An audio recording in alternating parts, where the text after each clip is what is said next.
violence, procédure en diffamation, haine en ligne. Dans un passionnant documentaire, diffusé sur France 5 ce dimanche 12 février 2023 à 20h55, les étapes clés d'un procès qui aura décomplexé les masculinistes sur leur haine des femmes ont été décortiquées. Le documentaire revient notamment sur les stratégies plus que douteuses de l'avocat de Johnny Depp.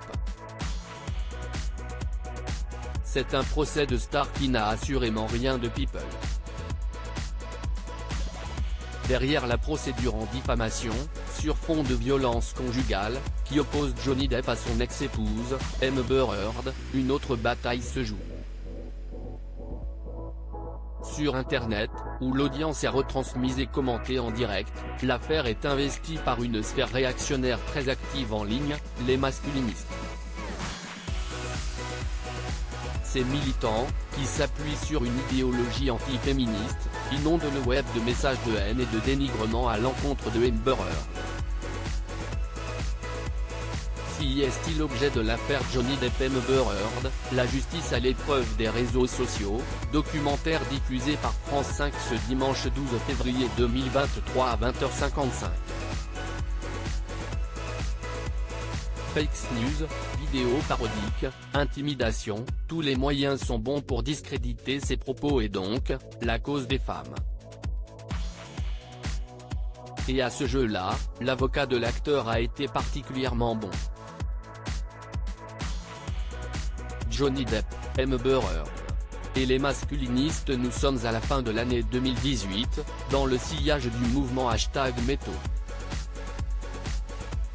Amber Heard affiche publiquement ses engagements féministes et sa réussite professionnelle, quelques années après son divorce avec le héros de Pirates des Caraïbes, qu'elle accuse de violence.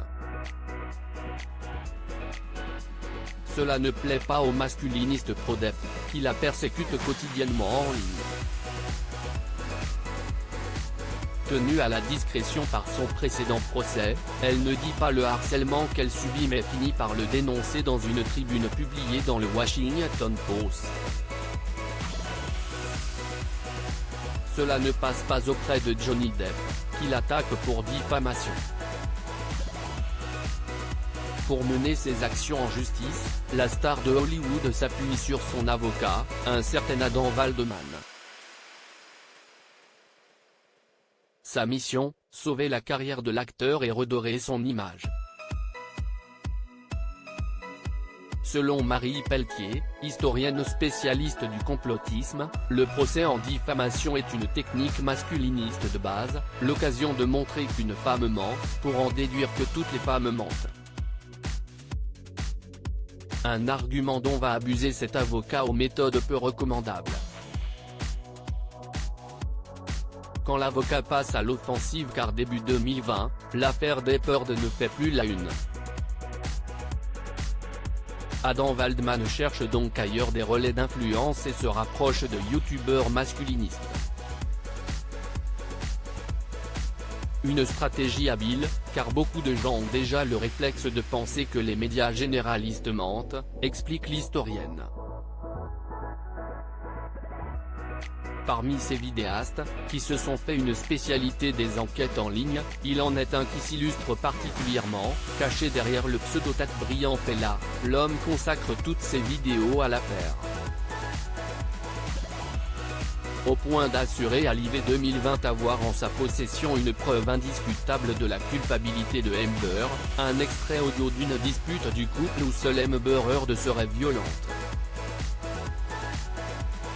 En réalité, cet échange est totalement tronqué, comme le prouvera la transcription officielle divulguée plus tard par la justice, où les deux époux reconnaissent leur emportement. Le youtubeur se serait procuré la conversion grâce à Adam Waldman lui-même, qui, lors d'une audition avouera avoir fait fuiter des informations. Mais le mal est déjà fait, la vidéo de Tattbriand Fella cumule des millions de vues et l'avocat parvient à semer le doute, à quelques semaines d'un procès qui donnait Depp perdant. Une histoire tragique. Et malheureusement digne d'un film hollywoodien. À lire aussi Amber Heard, ruinée après le procès contre Johnny Depp. Cette nouvelle déconvenue pour l'actrice.